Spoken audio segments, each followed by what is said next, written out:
Sir मेरा PC बंद हो गया। अच्छा, अभी चल रहा था और चलते चलते पीसी बंद हो गया एक साथ ही एग्जाम देते वक्त, और आपका भी पीसी बंद हो गया एक साथ चलते चलते? सर मेरा माउस हैंग हो गया है, चल नहीं रहा। देख क्या प्रॉब्लम हो गई? माउस चल नहीं रहा है। अच्छा, अभी चल रहा था और एकदम चलते चलते माउस बंद हो गया? एकदम बंद हो गया चलते चलते। सर मैंने एक क्वेश्चन नहीं करा है, गलती से मेरे क्वेश्चन पेपर सबमिट हो गए हैं, प्लीज कुछ करो। अच्छा, क्वेश्चन पेपर सबमिट हो गया क्या आपसे? Yes, अरे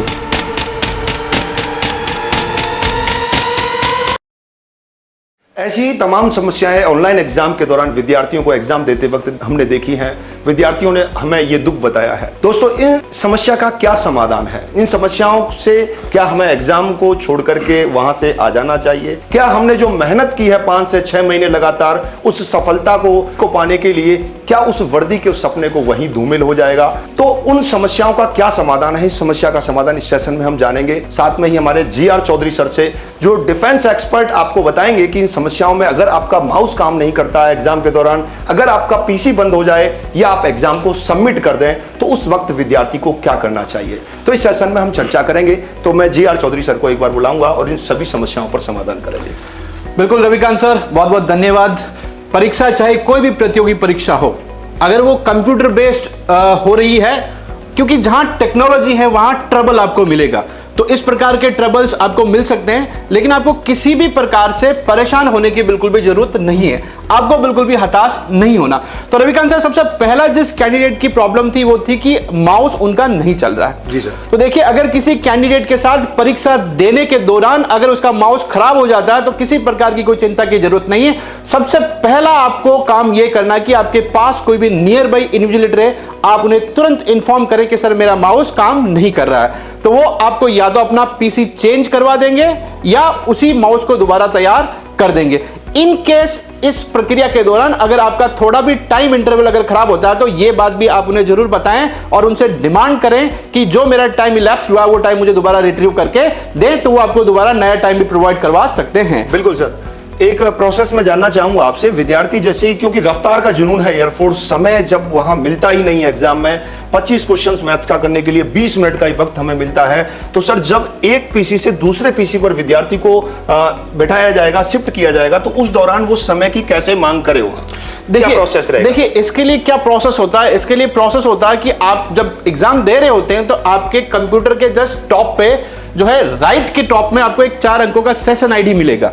अब वो सेशन आईडी क्या करता है? आपके सेशन को ट्रैक करता है। जैसे आपने 12th में जब एग्जाम दिया होगा तब आपका रोल नंबर मिला होगा, तो उस रोल नंबर से आपके सारे एकेडमिक रिकॉर्ड को हम ट्रैक कर सकते हैं। उसी प्रकार से आपने एग्जाम में अभी तक क्या किया है वो ट्रैक करने के लिए आपको सेशन आईडी मिलेगा। तो वो सेशन आईडी आपको नोट करना है। जैसे ही आपका पीसी फर्स्ट पीसी से सेकंड पीसी में चेंज होता है, तो जो पुराना सेशन है, यानी जो पुराने रिस्पॉन्स आपने सबमिट किए हैं, जो पुराने क्वेश्चन आपने अटेम्प्ट किए हैं, उनके जवाब आपने लिखे हैं, उन क्वेश्चन को रिट्रीव करने के लिए, उन क्वेश्चन को दोबारा लाने के लिए वो नई सेशन आईडी के साथ और उस पुरानी सेशन आईडी को मर्ज करेंगे, तो जो उनका पुराना सेशन है वो उस पुराना सेशन को रिट्रीव हो जाएगा और वो जो टाइम इलैप्स हुआ वो टाइम भी उनको दोबारा मिल जाएगा। Thank you sir. तो मतलब सबसे पहली इंफॉर्मेशन, आपको सेशन आईडी जो है ना वो बहुत इंपॉर्टेंट है, और सेशन आईडी वो नहीं है जो आपके एडमिट कार्ड पर हॉल टिकट नंबर है, वो नहीं है। एक सेशन आईडी अलग से आपको जनरेट होगी। सबसे पहला काम, आपको सेशन आईडी को रफ पेज पर लिखना होगा। तो सर दूसरी प्रॉब्लम हमारी थी कि अगर चलते चलते पीसी ऑफ हो जाए तो उस स्थिति में क्या करना होगा सर? देखिए, सबसे पहला है कि आप एग्जाम देने जा रहे हैं तो आप एक जिम्मेदार कैंडिडेट की तरह बिहेव करें। जाते ही, यानी बायोमेट्रिक प्रोसेस में जब आपको सीट नंबर अलॉट किया जाता है, तो जिस सीट नंबर पे आपको अलॉट किया गया वहां बैठते ही सबसे पहले आप क्या करेंगे? पूरे पीसी को चेक करेंगे कि क्या पीसी की स्क्रीन सही काम कर रही है, कहीं ब्लिंक तो नहीं है, क्या पीसी का माउस अच्छे से काम कर रहा है या नहीं कर रहा है। तो इनको एक बार चेक कर ले। आपने चेक कर लिया और इस दौरान दुर्भाग्य से अगर आपका कंप्यूटर चलते चलते बंद हो जाता है या आपकी स्क्रीन में कुछ इश्यूज आने लग जाते हैं, तो इसका भी सॉल्यूशन वही है। आप तुरंत जो है अर्जेंसी पे इन्विजिलेटर को कॉल करेंगे। घबराना आपको बिल्कुल भी नहीं है, इन्विजिलेटर इसमें आपकी पूरी मदद करेंगे। अगर वो पीसी खराब हो गया, बिकॉज मैंने बताया कि जहां टेक्नोलॉजी है वहां ट्रबल है, लेकिन हर ट्रबल का ट्रबल शूट आपको निश्चित ही मिलेगा। तो उसमें भी प्रोसेस वही रहेगी सर, उसका पीसी चेंज कर दिया जाएगा और नए पीसी में नई सेशन आईडी जो है उससे उसका पूरा सेशन रिट्रीव कर दिया जाएगा। तो जो क्वेश्चन आपने किए, जो रिस्पॉन्स आपने सबमिट किए, वो पुराने रिस्पॉन्स दोबारा आ जाएंगे। इसका मतलब अब जो क्वेश्चन कर लिए हैं उनके आगे के क्वेश्चन ही आपको करना है। और इन मीन टाइम में अगर आपका टाइम इलैप्स होता है तो दोबारा आप नए टाइम की मांग उनसे कर सकते हैं, वो निश्चित ही आपको टाइम प्रोवाइड करवाएंगे। बिल्कुल सर। तीसरा जो क्वेश्चन है उसका समाधान सर ने अभी बता ही दिया है कि आप जब एग्जाम देने जा रहे हैं ना तो एक जिम्मेदार व्यक्ति है, वहां जिम्मेदार होने की बहुत आवश्यकता है। वहां जब आप एग्जाम दे रहे हैं ना तो अपने आप को यह सोचना है कि वास्तव में मैं ही वायुवीर हूं, मैं ही अग्निवीर हूं, मैं एक सफल विद्यार्थी हूं। पूरी चेतना के साथ, मन के साथ आपने को कार्य करना है। तो सर तीसरा प्रश्न जो हमारा है कि विद्यार्थी ने क्वेश्चन पेपर को अपने आप सबमिट कर दिया, ये तो एक अलग ही समस्या है सर। बिल्कुल, ये बहुत ही दुर्भाग्य की समस्या है। इसके लिए जब आपको एग्जाम से पहले जब इन्विजिलेटर ब्रीफ करता है, आपको पूरे इंस्ट्रक्शन देता है, उनको बहुत ध्यानपूर्वक सुनना है। और उसके बाद जब आप एग्जाम स्टार्ट करने वाले होते हैं तब आपको इंस्ट्रक्शन शीट अपने पीसी पे भी मिलता है, उसको बहुत अच्छे से सुनना है। उसमें साफ तौर पर यह लिखा गया है कि यह परीक्षा ऑटो सबमिट है, आपको बिल्कुल भी सबमिट करने की जरूरत नहीं है। जैसे ही आपका टाइम इलैप्स्ड होगा, जैसे अगर आपको इंग्लिश में 20 मिनट का टाइम दिया गया है तो 20 मिनट खत्म होते ही वो एग्जाम अपने आप सबमिट हो जाएगा।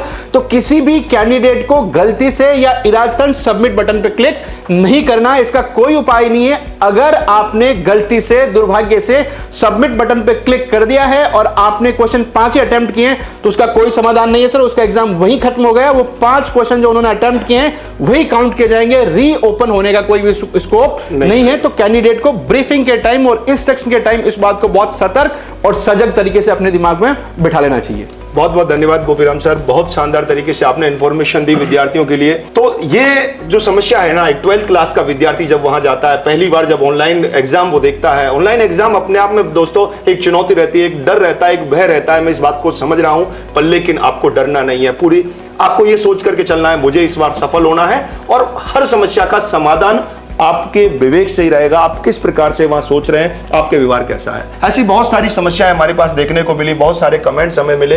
तो उन समस्याओं पर, उन कमेंट्स को समाधान करने के लिए हमने इस वीडियो को बनाया।